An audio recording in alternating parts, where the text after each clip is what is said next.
అనవసరంగా షర్మిలను అవుతున్నారు. ఆస్తివాదాలతో నన్ను కోర్టులో నిలబెట్టారు. పిటిషన్ విచారణార్హం కాదు.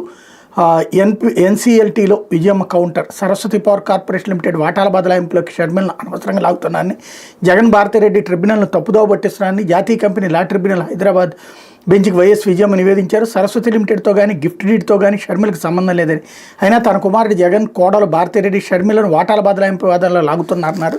జగన్కు షర్మిలకు ఉన్న ఆస్తివాదాలను ఇక్కడ తీసుకురావడం ట్రిబ్యునల్ను తప్పుదోవ పట్టించడానికేనన్నారు. సరస్వతి వాటాలపై సర్వ హక్కులు తనవేనని, వారిద్దరి ఆస్తివాదాలతో నన్ను కోర్టులో నిలబెట్టారని పేర్కొన్నారు.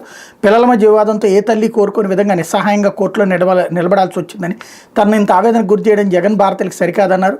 సరస్వతి వాటాల కొనుగోలు గిఫ్ట్ డీడ్ ద్వారా వచ్చిన వాటాలని చట్ట ప్రకారం తన పేరు బదలాయించారని, షర్మిల భవిష్యత్ ప్రయోజనాల కోసం గిఫ్ట్ డీడ్ని తనపై విశ్వాసంతో చేసి ఇచ్చానడం అవాస్తవమని పేర్కొన్నారు. ప్రస్తుతం సరస్వతిలో జగన్ భారతీయులకు వాటాలేమీ లేవని, ఇందులో 99.75% వాటాలు తనవేనని విజయమ్మ స్పష్టం చేశారు. కుటుంబ వివాద అవగాహన పత్రం ఆధారంగా కంపెనీ చట్టం కింద జగన్ భారతిరెడ్డి క్లాసిక్ రియాలిటీలు వేసిన పిటిషన్లు చెల్లుబాటు కావని, భారీ జరిమానాతో కొట్టేయాలని కోరారు.